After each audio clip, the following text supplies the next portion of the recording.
అయితే అయ్యప్ప స్వామి రెండో పాయింట్ అంటే నాలుగు వేదాలలో ప్రతి వేదంలో ఒక్కొక్క పాయింట్ చెప్పుకుంటూ వచ్చారండి.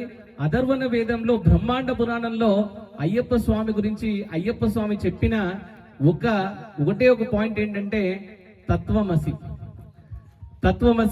అహం బ్రహ్మాస్మి, ఇవన్నీ ఒకటేనండి. అంటే తత్వమసి అంటే అర్థం ఏంటంటే నేను వేరు పరబ్రహ్మము వేరు అని కాదు. పరబ్రహ్మమే నేనే దేవుడు, దేవుడే నేను లోపలికి వెళ్ళి వెతుక్కొని చూసుకుంటే పరబ్రహ్ముడు కనిపిస్తాడు అని చెప్పేది తత్వమసి. దీని గురించి చాలా పెద్దగా చెప్పొచ్చండి. కానీ దీన్ని ఆచరించడం ఎలా అనేది అయ్యప్ప స్వామి కేవలం కూర్చొని మనకు చూపించేస్తాడండి.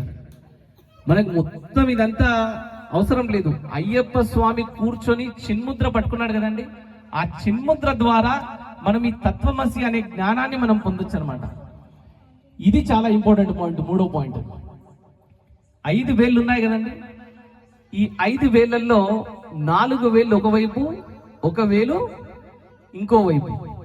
ఓకే, ఈ 5 వేళ్ళల్లో ఈ 3 వేళ్ళు ఏవైతే ఉన్నాయో ఈ 3 వేళ్ళు ప్రపంచం. ఈ 3 వేళ్ళు ప్రపంచము. ఈ ప్రపంచంతో కలిసిపోయి ఉన్నవాడు జీవుడు అంటే మనము. వీటన్నిటికీ అతీతంగా అంటే దూరంగా ఉన్నవాడు పరమాత్మ, భగవంతుడు. చాలా జాగ్రత్తగా వినాలండి, చాలా ఇంపార్టెంట్ పాయింట్.